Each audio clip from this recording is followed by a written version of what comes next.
My girlfriend got roped and wanted to keep the baby. I couldn't understand why, but then the disgusting truth behind her reasoning was revealed. My girlfriend Sarah was my world, but after she got roped at the party I wanted her not to go to, everything changed. She decided to keep the baby and called it a blessing in disguise the first time she told me she was pregnant. I simply couldn't see it that way. Every time I looked at her, I saw what he had done to her. I felt guilty for even considering leaving, but I didn't feel comfortable raising a kid that wasn't mine. I loved Sarah, but it just felt like too much to bear. I drove over to my friend Ryan's house. I asked him what he thought about it and what he would do in that situation. He joked and said, if I were Sarah, or if I were you. I didn't even know why I came over here, knowing that Ryan makes everything a joke. After I told him seriously how I felt, he said that it was up to me, and that if I felt like it was too much to handle, then to leave. He said he wouldn't stay, but he said I should make the decision based on our relationship. I agreed, and left his house feeling conflicted. I left with more questions than I had before I went. On the car ride home, I called up my other friend that I met in our frat in college. I broke down the entire situation for Jason, and since we weren't as close as we were before, I told him it was a hypothetical situation. I think he figured out soon enough it was my reality. He told me that he would stay if he loved Sarah, because she would already have to deal with the aftermath of being roped, and I didn't want to add more damage to the healing process. He said he would stay for the sake of the baby as well, since kids that grow up without fathers tend to be less successful in life. I forgot that Jason was pro-life, but I just desperately needed some sort of validation from someone. By the time we said our goodbyes, I was pulling back into my driveway. I knew after talking to my friends that I would have to come to this decision on my own. I walked inside the house and asked Sarah if she had the time to talk. After she agreed, I told her my feelings and how I felt about the whole situation. I told her how sorry I was that she was experiencing this, and how torn she must feel about her trauma and the aftermath. Sarah had grown up in a religious household. Her family would go to Mass at the Catholic Church 3 days a week. I knew what I was getting into when I decided to be with her, so asking her if she would be open to terminating the pregnancy would be like pulling teeth. After I proposed a termination of pregnancy, she looked at me as if I had asked her to throw puppies into the fireplace. She then told me that I already knew the answer to that question. I then tried to tell her that I didn't feel comfortable raising a kid that was not mine, and how it could affect our relationship if she kept the child. She told me that if I had a problem with raising the kid, then I wouldn't be the one for her. She called me selfish for wanting to leave after knowing what she's been through. I told her that I would try my best to help her with starting therapy and healing from the incident, but a kid would change the entire dynamic of our relationship. She said she was done with this conversation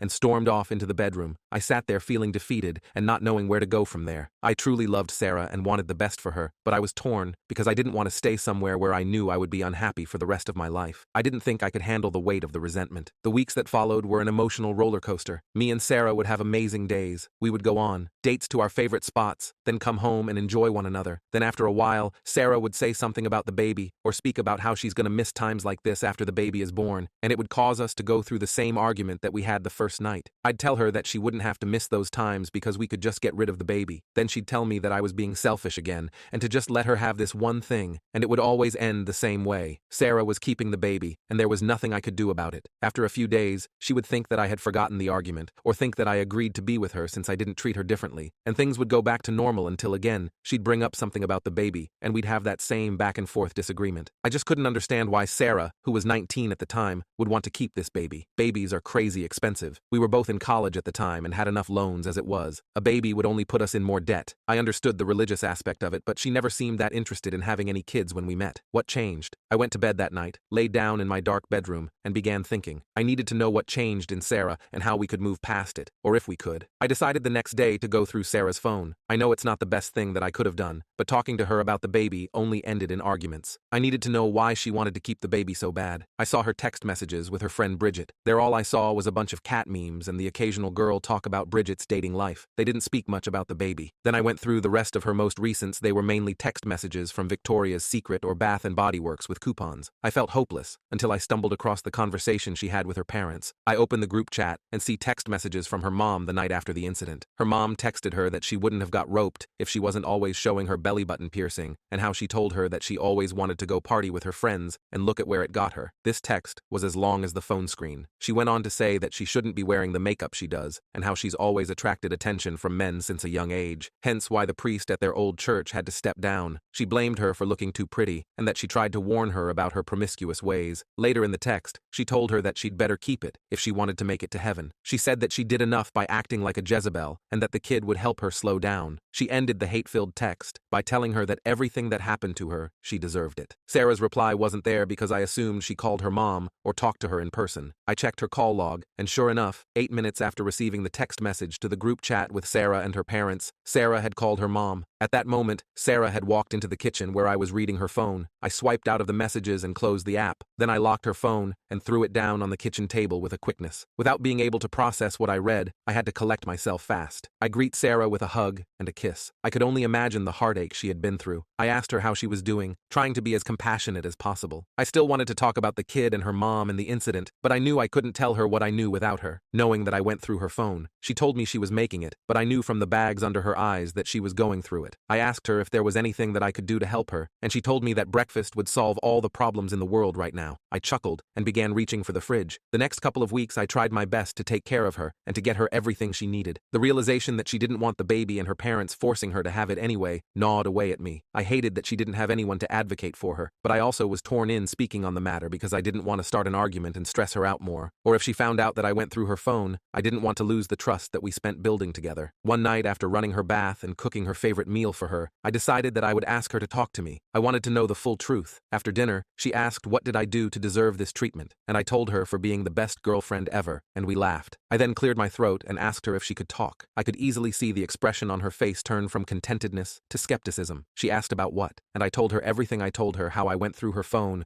and saw the message from her mom, and how I knew that she didn't really want the baby, but she was trying to please her parents, and I told her how I knew about the trauma from her parents and how they blamed her for the incident, and I just wanted to know the full truth from her perspective. After I finished telling her everything, she began to cry. I went over to console her, and she wept. She wasn't mad that I went through her phone. It seemed like a buildup of everything had just hit her at once. From the incident, our relationship, her parents, the baby, and balancing school, she had crumbled. Through her cries, she said she wanted to leave the past behind her, and that this baby was a living reminder of what had happened that one night at the party. I reminded her that I was there for her, and that we would get through this. She shook her head yes, and held me tighter. I told her that we would terminate the pregnancy if that's what she truly wanted, and she again shook her head yes. The next morning, I woke her up to breakfast in bed, and told her good morning. She said good morning, and we began eating. I wanted to know if the breakthrough we had the night before was real, or if she would let fear settle in. So after breakfast, I asked her if what she said last night was what she really meant. She hesitated for a second, and told me that she was scared of what her parents might do if they found out. I told her that she wasn't under their roof anymore, so it didn't matter, and how they've been nothing but a toxic influence on her life. She agreed, and grabbed her laptop. I asked her what she was doing, and she said that she was looking up places in the area to terminate the pregnancy. We spent the rest of the morning finding the right place for Sarah. When we found one, we called up there and got her an appointment. I asked her how she was doing mentally with everything, and if she had grown attached to the baby. Sarah looked me in the eye and asked if she could be honest. I told her absolutely, and she said that every day she felt like she had a parasite growing inside her that made her feel dirty. She knew it wasn't the baby's fault, but she could never love it as much as a mother should love her child if she were to follow through with the pregnancy. After talking to me, she said she felt relieved to get that off her chest. When she tried to talk to her mom about it, she felt guilty, and was only met with criticism, and when she tried to talk to Bridget, it was the same way. Bridget had grown up in the same church as Sarah's family, and practiced their beliefs more faithfully than Sarah. Days went by, and eventually, the appointment was here. I drove Sarah to her appointment, and waited in the waiting room. After the procedure was done, she said she felt lightheaded and a bit of pain, so I took her home, and laid her on the couch. I put on her favorite cooking show, and sat in the chair beside her as she rested. Then her phone started ringing. The caller ID showed it was her mother, and we both shared a glance as it buzzed on the coffee table. I asked her if she was going to pick it up, and she said if she didn't, her mom would call until she did. She picked up the phone, and her mom asked her how she was doing. Sarah told her she was fine, just a little lightheaded. She asked why she was lightheaded, and was the baby okay. Sarah got choked up and said she needed rest. I didn't hear much on the other side anymore except for her mom saying that she was coming over, and hung up. Sarah looked terrified. She didn't have the courage to tell her mom that she had just terminated the pregnancy. I offered to tell the parents when they came over and told her to go to the bedroom. When they both showed up at the door, I answered, and they immediately asked for Sarah. I told them she was resting, but they demanded to see her. I told them to sit in the living room for a talk. They could tell from the tone of my voice what the talk was going to be about, and they were already furious. They demanded to know how the baby was doing,